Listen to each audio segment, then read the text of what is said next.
Hello दोस्तों, कैसे हैं आप लोग। उम्मीद है कि अच्छे होंगे। आज हम लोग जो है सो क्लास 10th के एक महत्वपूर्ण प्रश्न जो कि बोर्ड एग्जाम में बहुत बार पूछा गया है और इस टाइप के प्रश्न को पूछने की संभावना बहुत ज़्यादा होती है। तो चलिए हम देखते हैं कि प्रश्न है कि सिद्ध करें कि √5 एक अपरिमेय संख्या है। इससे पहले हमने √2 और √3 को प्रूव कर दिया है। अगर आप नहीं देखे हैं तो लिंक जो है सो नीचे डिस्क्रिप्शन बॉक्स में दे दिया गया है, वहां जाके आप देख सकते हैं। तो आज हम जो है सो √5 को प्रूफ करेंगे। इसी कॉन्सेप्ट पे बाकी सबको हम प्रूफ किए हैं। तो चलिए हम देखते हैं। अब देखिए हमको करा कि सिद्ध करें कि √5 एक अपरिमेय संख्या है, मतलब √5 जो है सो एक अपरिमेय संख्या प्रूफ करना है। तो हम बता चुके हैं कि अपरिमेय संख्या प्रूफ करने के लिए इसको हम सबसे पहले मानेंगे परिमेय संख्या। तो हल में क्या लिखते हैं, हल माना कि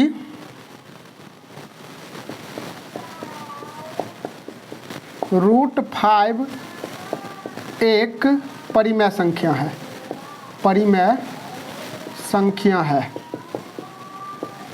अपरिमेय संख्या है प्रूफ करना है तो उसके विपरीत हम मान लिए हैं क्या चीज़, परिमेय संख्या है। अब देखिए परिमेय संख्या जो होगी वो P/Q के रूप में होगा, P/Q के रूप में। और Q क्या होता है, डजंट इक्वल टू 0, मतलब हर जो होगा वो कभी भी 0 नहीं होगा।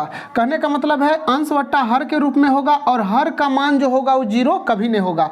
जैसे कि 7 अगर हम 15 लिख लेते हैं तो ये तो परिमेय संख्या है, लेकिन अगर 7/0 कर लेंगे तो 0 से किसी भी संख्या में भाग आज तक नहीं लगा है, तो ये अपरिभाषित है। ये क्या है, अपरिभाषित, इसलिए ये जो होगा परिमेय संख्या नहीं होगा। तो इसलिए कहा जाता है कि P/Q के रूप में हो, लेकिन हर जो होगा अर्थात यहाँ पे Q जो है वो 0 नहीं हो। अगर 0 होगा तो क्या हो जाएगा, अपरिभाषित। तो ये समझ में आ गया आपको। अब देखिए अब हम करेंगे क्या कि √5 एक परिमेय संख्या है, तो मतलब √5 जो होगा वो P/Q के बराबर होगा। तो √5 बराबर क्या हो जाएगा, P/Q। अब देखिए P/Q, अब जो कोष्ठ में हम लिख रहे हैं उसको लिखना बहुत जरूरी है। तो लिख रहे हैं कि जहां P एवं Q सह अभाज्य संख्या है, सह अभाज्य संख्या है, सह अभाज्य संख्या है, और Q डजंट इक्वल टू 0 हो, मतलब Q 0 के बराबर नहीं हो। अब देखिए सह अभाज्य संख्या क्या होता है, सह अभाज्य संख्या जैसे कि 2 और 3 ले लिए हैं, तो इस दोनों संख्या का HCF 1 हो, तो जिस दो संख्या का HCF अगर 1 होगा वो क्या हो जाएगा, सह अभाज्य संख्या। तो यहाँ पे 2 और 3 है, इसका अगर HCF निकालेंगे तो वो 1 आएगा। तो कहने का मतलब है 2 और 3 जो होगा सह अभाज्य संख्या का युग्म होगा।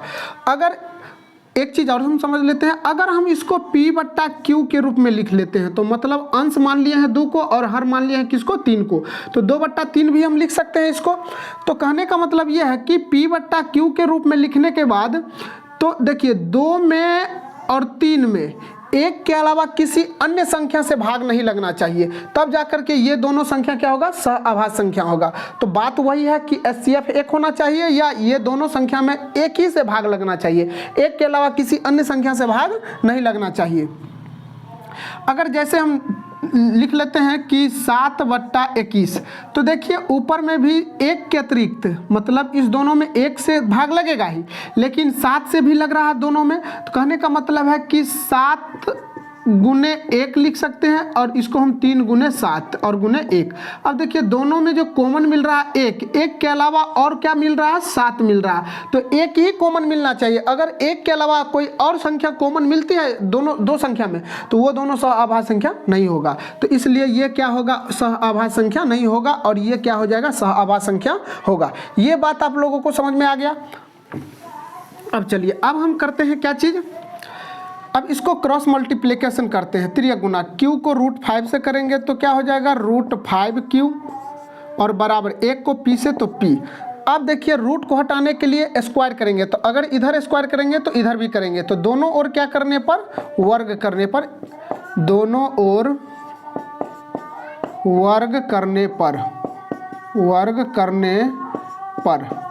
अब दोनों ओर वर्ग करेंगे, अब समझिए दोनों ओर वर्ग करेंगे तो ये हो जाएगा √5 और Q, इसका स्क्वायर और बराबर इधर p का स्क्वायर। तो अब √5 का स्क्वायर करेंगे तो क्या हो जाएगा, √5 का स्क्वायर करेंगे तो रूट क्या हो जाएगा, स्क्वायर से हट जाएगा तो यहाँ बच जाएगा 5, और यहाँ पे q है, q का स्क्वायर करेंगे तो क्या हो जाएगा q स्क्वायर, और इधर p स्क्वायर है तो p स्क्वायर। अब एक चीज़ हम देख लेते हैं कि q स्क्वायर के साथ 5 इधर गुना में है, और बराबर के दूसरे तरफ अगर 5 को लेंगे तो इधर गुना में है तो दूसरी तरफ जाएगा तो भाग में हो जाएगा। तो अर्थात हम इसको लिख सकते हैं q स्क्वायर बराबर क्या, p स्क्वायर बट्टा 5, p स्क्वायर बट्टा 5। अब देखिए, अब हम जो भाषा लिख रहे हैं लिखेंगे चूँकि 5 p स्क्वायर को विभाजित करता है, विभाजित करता है। p स्क्वायर को क्या करेगा, 5 पूरा का पूरा काटेगा, मतलब विभाजित करता है। तो इसलिए 5 p को भी क्या करेगा, p को भी विभाजित करेगा, विभाजित करेगा।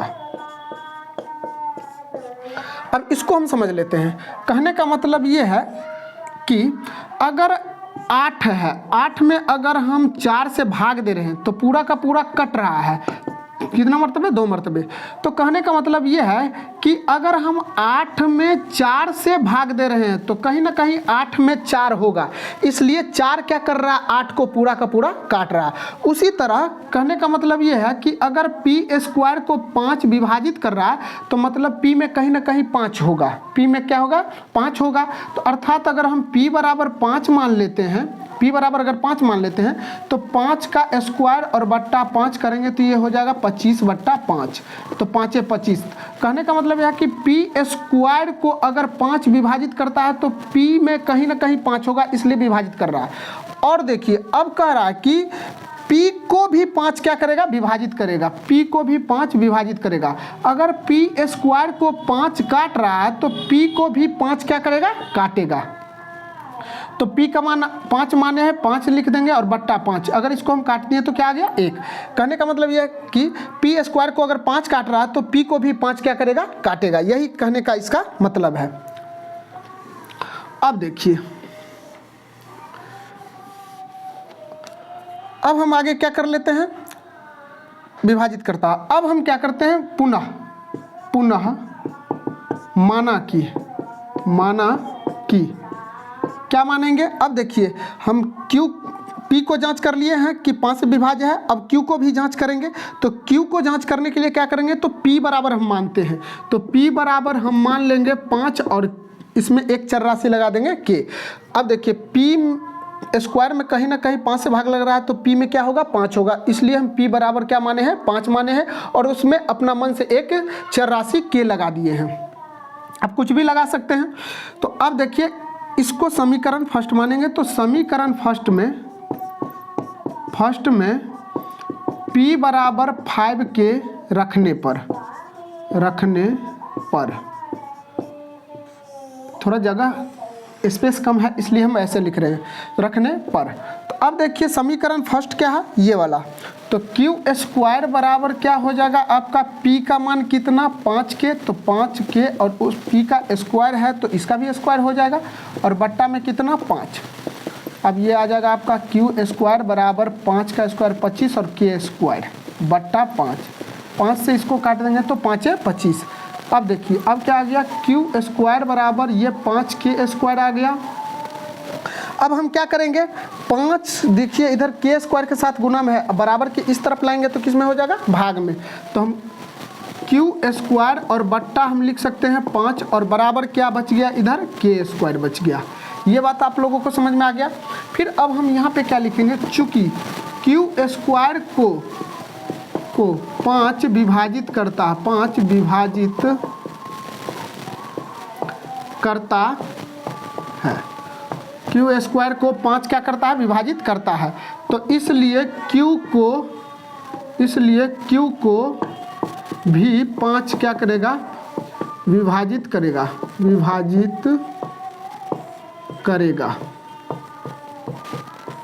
इसलिए q को भी क्या करेगा, 5 विभाजित करेगा। जिस यहाँ पे हम जो समझाए वही बात वहाँ पे भी है। अब देखिए, अब हम क्या समझते हैं, अब देखिए हम यहाँ पे P और Q को क्या माने थे, सहअभाज्य संख्या, मतलब P और Q में एक के अलावा किसी अन्य संख्या से भाग नहीं लगना चाहिए। लेकिन हम यहाँ पे साबित क्या कर चुके हैं कि P को जो है सो 5 काट रहा है, तो मतलब P विभाजित हो रहा है 5 से भी, और Q को भी 5 क्या कर रहा है, काट रहा है, मतलब Q भी क्या हो रहा है, 5 से विभाजित हो रहा है। लेकिन हम यहाँ पे P और Q को सहअभाज्य माने, मतलब एक के अलावा किसी अन्य से भाग नहीं लगना चाहिए। जो हमारी मान्यता है वो तो गलत माने हैं, तो हम ये भी लिख सकते हैं चूंकि P एवं Q सहअभाज्य संख्या है, अभाज्य संख्या है, सहअभाज्य संख्या है, जो एक के अतिरिक्त यहाँ पर हम लिख लेंगे P एवं Q सहअभाज्य संख्या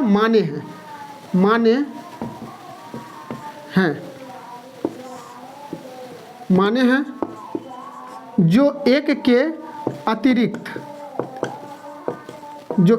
अतिरिक्त 5 से भी विभाज्य या विभाजित होती है। मतलब सहअभाज्य संख्या एक के अलावा किसी अन्य से नहीं होना चाहिए, लेकिन ये 5 से विभाजित होती है, इसलिए हमारी मान्यता क्या है, गलत है। तो अतः हमारी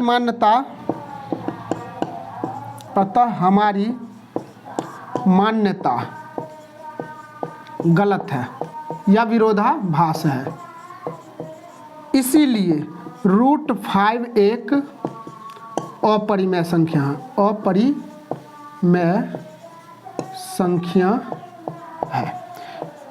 इतना आपको लिखना पड़ेगा। आप इसका स्क्रीनशॉट ले सकते हैं। अगर यह वीडियो अच्छा लगे तो लाइक, शेयर और कमेंट जरूर कीजिएगा। अपने दोस्तों में भी शेयर जरूर कीजिएगा।